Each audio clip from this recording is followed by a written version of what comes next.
Hoy todos vamos a hablar de todos los diputados peronistas unidos contra un proyecto del gobernador. Los tiernistas no solo quieren ser de Milei, también parecerlo. Fonseca provocó escozor. Atentos, jubilados, se viene el plan Platita, pero en su contra. Coparticipación, 95.500 palos menos.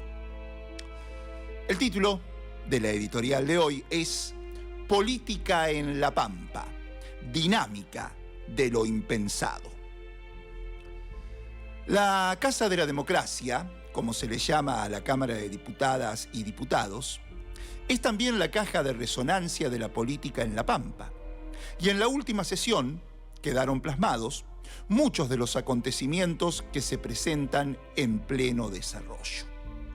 La semana pasada habíamos comentado que con el rechazo a la propuesta con la que Petroquímica Comodoro Rivadavia quería resolver el pasivo ambiental que dejaba tras sus años de explotación del Medanito por parte del gobernador, se había resuelto la situación conflictiva desatada tras la embestida del gabinete en pleno contra la diputada Noelia Sosa, que había pedido ese rechazo y que había provocado la ausencia de los legisladores bernistas en la última sesión, dejando en minoría al oficialismo. Una vez más, el bernismo demostró ejercer el control en la legislatura porque son un número determinante, 6, para desequilibrar a favor o en contra, ya que, sin ellos, el bloque Frejupa queda reducido a 9 contra los 15 opositores. Lo acontecido en la sesión del último jueves reflejó el alineamiento de todos los sectores internos agrupados en el bloque oficialista porque fueron en su totalidad los que impidieron que prosperara una iniciativa del gobernador. Ya hace un par de semanas, cuando el proyecto fuera tratado en la Comisión de Asuntos Agrarios, sorprendió la postura que, en nombre del bloque, expusiera la diputada Sosa, que sería durante su tratamiento en el recinto cuando fijarían su posición. Era cuanto menos raro que, siendo habilitado para su tratamiento el proyecto que había enviado el gobernador, fuera el oficialismo el que no encabezara un dictamen aconsejando su aprobación. Efectivamente, en sesión, mientras los bloques radical y macrista coincidieron con el pedido del gobernador para que sea derogada la ley de control de aptitud zootécnica sanitaria en los animales reproductores de pedigrí y puros por cruza registrados, argumentando que en estos tiempos ya no hace falta el control de esos toros por un jurado de admisión en toda exposición o remate, porque cada cabaña ya cuenta con un veterinario y el SENASA también exige el cumplimiento de las vacunaciones, el pleno del bloque oficialista frente a eso impuso la vuelta a comisión de ese proyecto, donde suelen, a su vuelta, muchos proyectos, dormir el sueño de los justos. En la Cámara, el bernismo ratificó su control.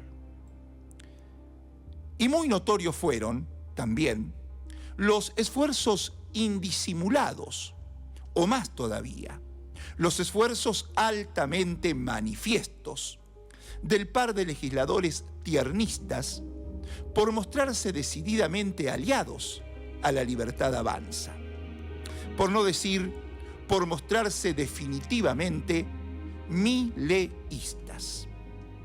Ese esfuerzo, por no solo ser, sino también parecer, quedó claramente explícito en el airado reproche del diputado Maximiliano Aliaga al gobierno provincial y al oficialismo en general por la contradicción que representa este proyecto con ventajas impositivas para la industria del software y la generación de energías renovables, favoreciendo la competitividad y así atraer inversiones, con la actitud del diputado Ariel Rauschenberger, votando en contra del Superrigi, algo que poco se parece a lo que se va a hacer en La Pampa, porque si el Superrigi es un paquete de privilegios fiscales, aduaneros, cambiarios, laborales y regulatorios blindados por 30 años y reconocidos como derechos adquiridos,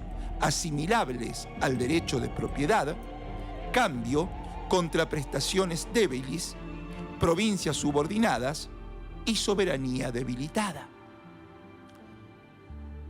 E impactante, digamos, no tenía nada que ver lo que se votaba en la Cámara de Diputados de la provincia con lo que Rauschenberger y Lichi Marín rechazaron en el Congreso de la Nación. No tenía nada que ver el Superrigi allí rechazado con la propuesta que en La Pampa se hace para que se instalen empresas relacionadas con el software.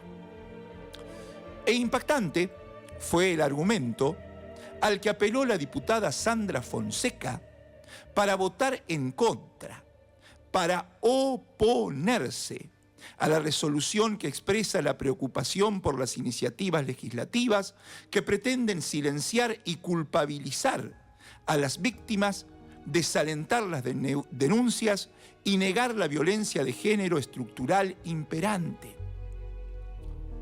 A eso se opuso Fonseca.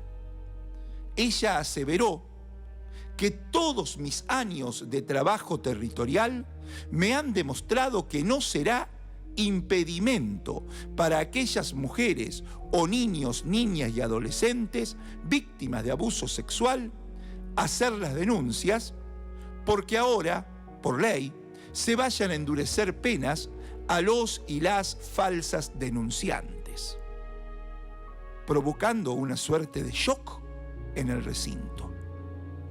Esa diputada ha destacado siempre por sus discursos en favor de los derechos del niño, niña y adolescentes.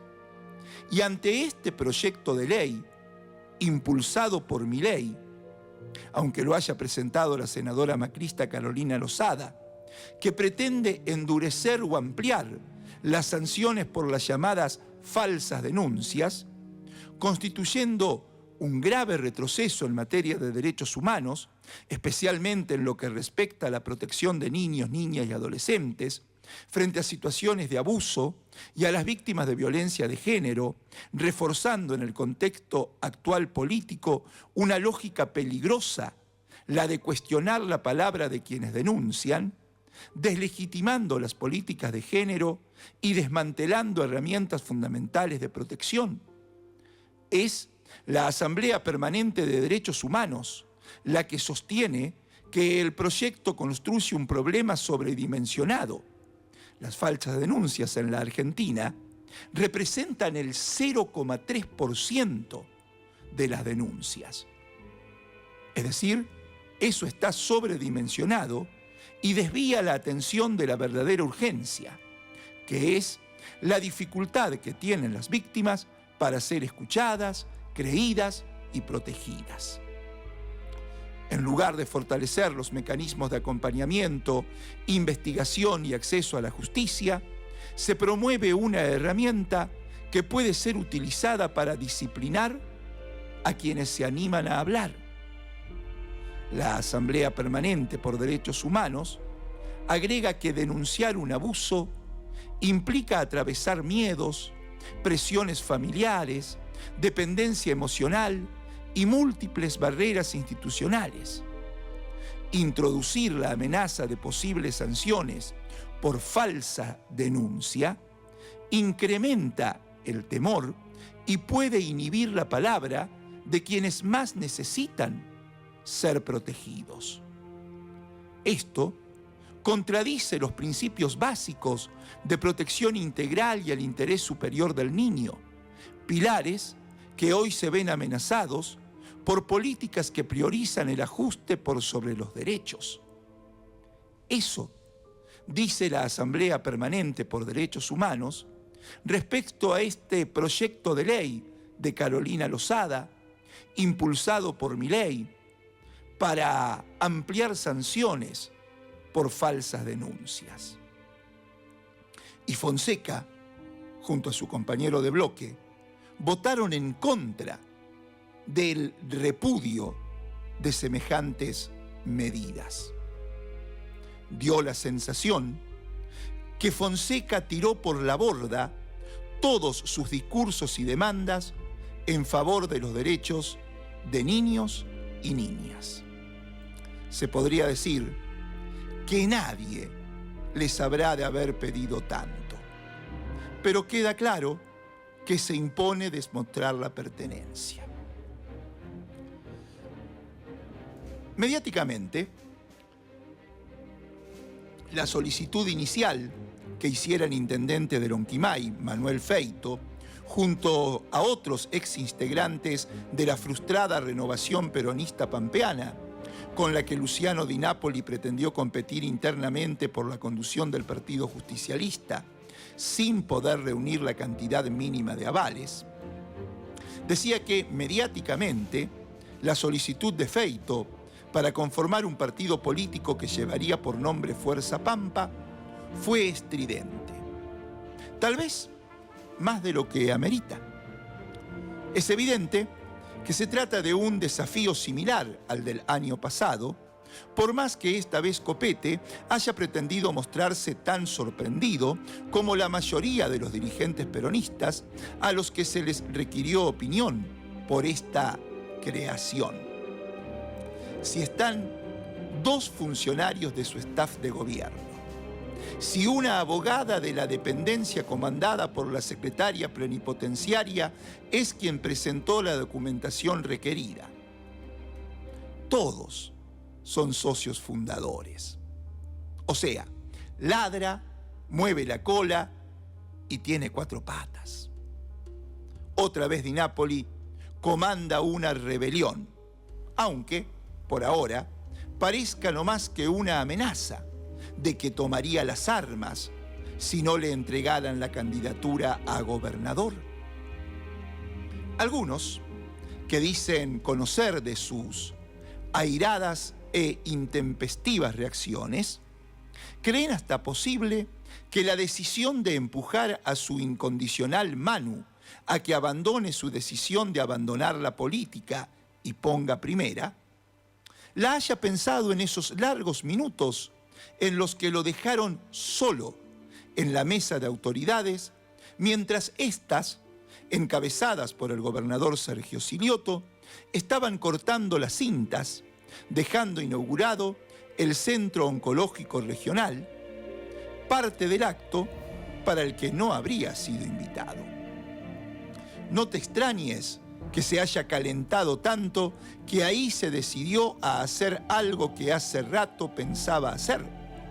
Comentaba uno cercano a Copete, frente a la presentación inicial, que se conoció al día siguiente, que los suyos hicieron de este nuevo partido. Muchachada, César Ortiz, Pablo Ferrero y siguen las firmas, que ya, es de imaginar, habrán dejado de ser afiliados peronistas. En la práctica, en La Pampa, crear un nuevo partido político no es para nada complejo. ¿No te acordás las veces que Taperita, Fabián Avendaño, anduvo amagando con hacerlo? Los requisitos para obtener su personería son mínimos. Solo se necesita el 4 por 1000 de los electores totales de la provincia. Como afiliados, unos pocos más que 1200, y nada impiden que sean de una misma ciudad. Por eso, es demasiado forzar a insinuar que es una rebelión del interior provincial, si juntando 1000 firmas en Santa Rosa y un puchito más en Lonquimay, listo. El que fue preciso para describir el panorama impensado que este atrevimiento representa fue el ministro de Conectividad, al que hace unas semanas se los indicó como precandidateable a intendente. El Tony Antonio Curciarello dijo: la lista que quiso competir el año pasado, no contra la lista de Silioto, sino contra la lista de un montón de otros sectores que conforman hoy la conducción del Partido Justicialista, no tenía la cantidad de avales suficientes. Su candidata a vicepresidenta no tenía la antigüedad necesaria de afiliación para ser candidata. De 22 delegados departamentales que tiene la composición del Consejo Provincial del PJ, presentaron solo un departamento, y en las unidades básicas de Santa Rosa, que son 7, presentaron lista en 2, y encima no lo hicieron bien, conforme a lo que dijo la Junta Electoral. No se trata de yo no tengo lugar dentro del partido. Es una falacia que quienes quisieron disputar la interna de los cargos partidarios, Di Napoli, Feito, no hayan tenido la posibilidad de presentarse. Cuando se hacen las cosas bien, se puede. Y cuando se hacen las cosas mal, no. Así de preciso, así de contundente, se expresó Antonio Curciarello en torno a esta posibilidad de nuevo partido que quiere crear Feito desde Lonquimay. Pretender que se lo identifique como una movida que desde el interior nace para poner en cuestión al centralismo, solo porque está el intendente de Anchorena y un exintendente de 25 de Mayo, localidad que el Partido Justicialista perdió a manos del macrismo, parece una desmesura. Sobre todo porque ladra, mueve la cola y todo eso, ¿no? La diputada Liliana Robledo dijo rotundamente que Feito es un desagradecido. Horas después de que se supiera que así calificaba al intendente de Lonquimay y su criatura, decenas de los más significativos dirigentes de los diferentes sectores del peronismo la acompañaron a Liliana Robledo, dieron el presente en su acto, recordando el paso a la inmortalidad de Perón en su unidad básica de Villa Alonso. Todos dieron su mensaje. Y los datos macroeconómicos no le están dando una mano a Milei para insertarse e incidir en la actividad cotidiana.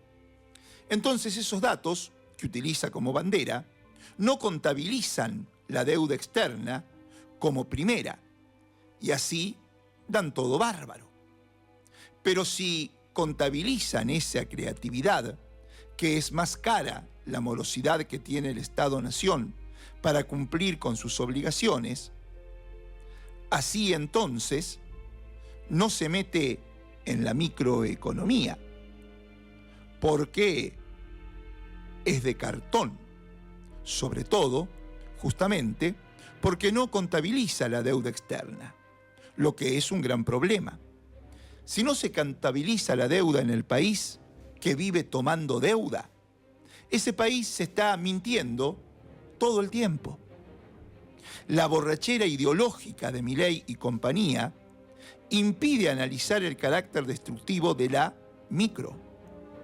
Mató la industria nacional de la mano de lo importado, generó que cerraran 30.000 unidades productivas, casi 330.000 tipos están sin laburo. Todo eso Milei generó. Mientras tanto, Caputo anunció en abril que se venían los mejores 18 meses de la historia en la Argentina. Ya pasaron 3 meses y todavía no aparecen, salvo si únicamente nos ilusionamos con el fútbol. El Centro de Almaceneros de la provincia de Córdoba, con datos que siempre han sido muy certeros. Uno es el que indica en un informe que 1 de cada 10 familias compra comida sin financiamiento. Las otras 9 tarjetean, que es la forma de tener crédito relámpago para poder acceder a la comida. Es un dato muy elocuente porque en Córdoba, Milei fue Dios. Podría decirse que, sin los votos de Córdoba, Milei no sería presidente de la nación. Córdoba lo hizo presidente y hoy lo está padeciendo. Está muriendo su economía real, su economía regional y, fundamentalmente, empieza a observarse en el comercio de proximidad que en esa compra hormiga, porque no se trata de ese porcentaje tan chiquito que queda de los que van a hacer su compra mensual o semanal, sino en la mayoría de los asalariados, que está cubriendo la diaria con el comercio de proximidad, que toma crédito para comprar comida. Únicamente así puede hacer que le alcance para comer. Después, mañana vemos, qué sé yo. En Córdoba también, en junio, las ventas minoristas cayeron un 18% interanual y la ganancia del negocio retrocedió un 20% respecto a julio del año pasado. Es crisis terminal de una provincia que le entregó a Milei más del 70% de los votos, que le firmó un cheque en blanco a Milei, sobre todo en la segunda vuelta. Y, la verdad, que le está pasando muy mal. En comparación con mayo, las ventas en Córdoba cayeron un 5% y las ganancias se redujeron a un 9%. Otro dato es el de la Federación de Almaceneros de la provincia de Buenos Aires, que indica que en la última semana los comercios, insisto, los de proximidad, los minoristas de proximidad, recibieron listas de precio con productos que están todos por encima del cálculo inflacionario de junio, que al observarse lo que dicen algunas consultoras privadas, podría estar levemente por debajo del 2%. Y que julio, que acaba de empezar, ya ha llegado, dicen los almaceneros en la provincia de Buenos Aires, con aumentos del 3 y 4% en galletitas y lácteos, lo que hace que durante los últimos 12 meses, lácteos sume un aumento de 15%.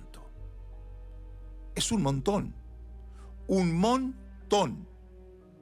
Y, por ejemplo, en los últimos días, para lo que sería la góndola en julio, la Federación de Almaceneros de la provincia de Buenos Aires indica que el café llegó con un aumento del 7%, triplicando y un poco más la inflación prevista para el mes de junio. Y en La Pampa, según una muestra del diario La Arena, en distintos comercios de Santa Rosa, productos como el azúcar y los edulcorantes vinieron con aumentos un 20% en edulcorantes y un 12% en el azúcar. También les han llegado productos de limpieza con aumentos ligados los mismos con la poca producción de plástico que es derivado del petróleo. Y las bebidas gaseosas, aguas saborizadas y energizantes fueron ya en julio con un aumento del 12%. También en gasolinas y en vinos registraron un aumento de un 5%. La inflación, dice Milei, Rabier y compañía, fue del 2%. Pero las gaseosas aumentaron un 12% y las golosinas un 5%. En todo esto está jugando un rol silencioso, como escondido, el dólar y su aumento constante. Aunque de a poquito es producto de fuego amigo del gobierno nacional. Y si bien no hay un traslado directo a precios, eso es fruto de la milladura.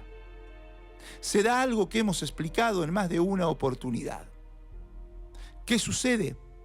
En el primer año de gobierno de Milei y gran parte del 2025, las grandes cadenas absorbieron el aumento porque todavía tenían resto y absorbieron esos aumentos, generando que la inflación no crezca pero desde hace 4 o 5 meses, eso se acabó. Se acabó. Al dólar lo contuvieron. ¿Te acordás cuando Benson apareció por acá con 5.000 millones de dólares comprando pesos para frenar en octubre del año pasado la corrida cambiaria? A partir de ahí, todo quedó más o menos congelado. Pero ahora empieza a moverse otra vez y no hay resto para bancar su costo final. La lista que llega con aumentos desde el formador de precios original, que es el fabricante. Y guarda, porque si se empieza a trasladar a precios el aumento del dólar, atentos con el dato, empezará también a desmoronarse la gran bandera mentirosa de la inflación mentirosa, porque la ponderación es la de un país que ya no existe, el del 2004, cuando la luz, el gas y el agua representaban menos del 9,5%, y hoy, bien medida, significan el 14,5%, por lo que no se reflejan los fuertes aumentos en tarifas y servicios. Tan mentirosa es la inflación que miden, que siguen registrando lo que se gasta en telefonía fija y faxes. Frente a esto, lo novedoso de la semana que pasó es que hay una versión que indica que este gobierno, el de Milei, que no cree en la distribución de la riqueza porque la considera una estafa, que no cree en los aumentos de sueldos porque entiende que son inflacionarios y mantiene las paritarias pisadas para que reine la paz de los cementerios, este gobierno intentaría un plan platita pensando en las elecciones del año que viene. ¿Y cómo lo haría? Vía créditos a tasas muy bajas. ¿De dónde sacaría esa plata? Del Fondo de Garantía de Sustentabilidad. Va de vuelta. ¿De dónde sacaría esa plata para el plan platita? Del Fondo de Garantía de Sustentabilidad. La guita saldría de ahí, de lo que es algo así como la caja fuerte del sistema de reparto. Meterían la mano en la guita de los jubilados. Y listo. El Fondo de Garantías Sustentables registró 652.112 millones de pesos en marzo del 26, más o menos 75.000 millones de dólares. Y lo mandarían a la cancha en formato de crédito. No te van a regalar nada, claro. Y van a generar la sensación del espejismo de que por un rato vas a tener guita fácil. El crédito se podría sacar con 2 o 3 condiciones bases y no mucho más. Y con eso pretenden generar cierta paz social. Eso sí, habrá un sector que no podrá acceder al crédito, los más de 6 millones de planes sociales que tiene este gobierno dando vueltas, empezando por las 4 millones de asignaciones universales por hijo. Es impresionante la cantidad de planes que tiene el gobierno de Milei, que hace un largo rato que no habla de planeros ni nada que se le parezca. Qué casualidad, ¿no?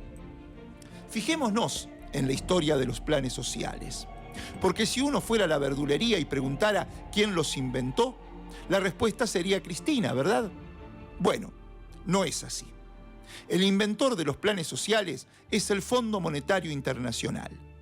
A la salida de la crisis del año 2001, con 24% de desocupación y el 53% de argentinos debajo de la línea de pobreza, con el aparato productivo destrozado y 180.000 millones de dólares de deuda externa, había que apagar el incendio.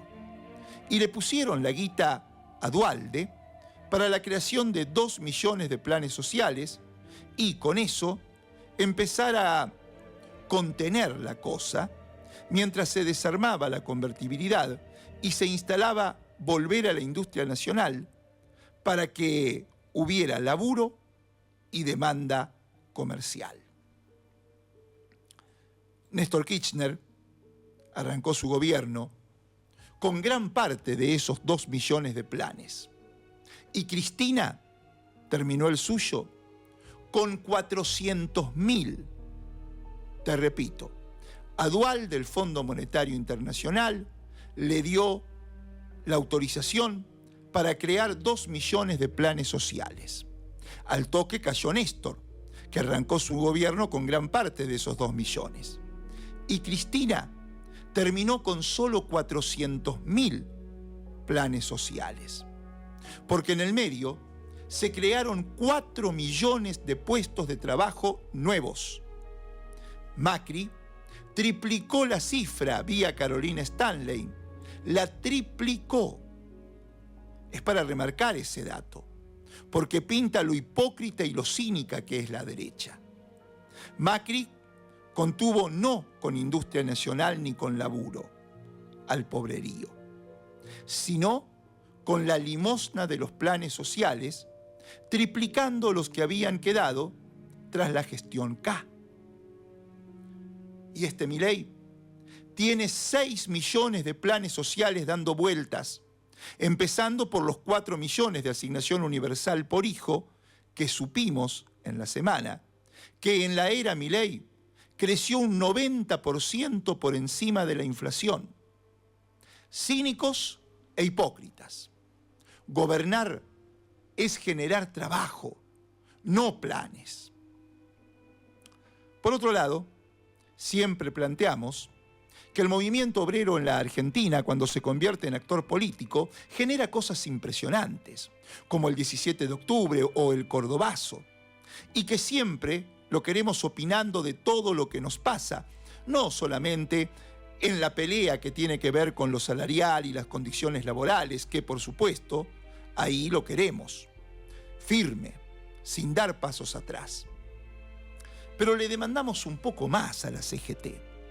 Y en la semana apareció un documento sobre ley de tierras que es muy interesante, rechazando, por supuesto, el proyecto Milei, que pretende, dice la CGT, regalar parte del territorio a los nuevos vendedores de espejitos de colores. La iniciativa está a contramano de lo que ocurre en gran parte del mundo. El gobierno pretende regalar nuestro territorio desconociendo el esfuerzo de generaciones de argentinos y argentinas que trabajaron para consolidar y defender nuestra soberanía territorial. Tierras para los que hoy concentran el poder económico y buscan apropiarse de minerales estratégicos, tierras cultivables, energía y agua. Bienvenida a la CGT a esta discusión que excede ese temario acotado al que siempre la derecha pretende que la CGT se dedique con exclusividad. Y dentro de las desopilantes novedades que sigue generando Adorni, como las versiones que hablan de un piso en Madrid, o que su mujer y sus hijos están viviendo en un tercer country, o que sigue con guardia oficial, pese a ya no ser funcionario, la más destacada versión de la semana es que el tipo, todos los meses, le juntaba la cabeza a un grupo importante de proveedores de YPF y recogía una coima, porque no hay otra forma de llamarla, una recaudación que puede ser un robo para la corona, tal vez no lo hiciera para él, más allá de, seguramente, quedarse con algún porcentaje como comisión del laburo. Pero de lo que empezó a hablarse es de un Adorni que habría intentado juntar la guita del mes pasado y cayó en desgracia, claro. Nadie le atiende el teléfono. ¿Cómo puede pretender que alguien a esta altura cumpla con el pago de la coima que le estuvieron dando desde que fue jefe de gabinete? Para lo único que sirve esto es para que sigamos conociendo algunos secretos que jamás hubiéramos conocido si no aparecía esa foto de la gente de Radio High, de Adorni con Bettina en la tumba del rabino, ¿no? El Mundial de Fútbol nos está demostrando que a todas las elecciones les cuesta ganar, lo que fue esta tarde. No hay rivales fáciles para nadie. Y en la competencia política pampeana, de cara a las elecciones, parece imponerse aquella definición del gran Dante Panzeri respecto al fútbol, que es dinámica de lo impensado.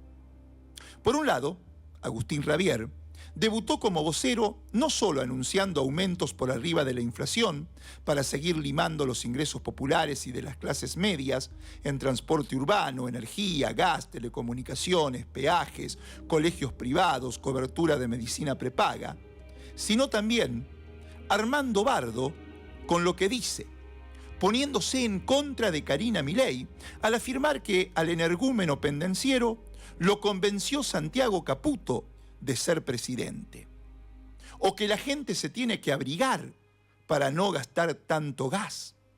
Afirmaciones que le están haciendo pagar costos con Lule Menem, que desparrama por todos lados el malestar de Karina y que ahora ella, que estaría impulsando acuerdos con los gobernadores para no disputarles las provincias a cambio de respaldo a la reelección de su hermano, Karina no vería con malos ojos bajarlo a Milei de la candidatura a gobernador por la Libertad Avanza y acordar ir detrás de Martín Berongaray para asegurar que pierda el peronismo en la provincia.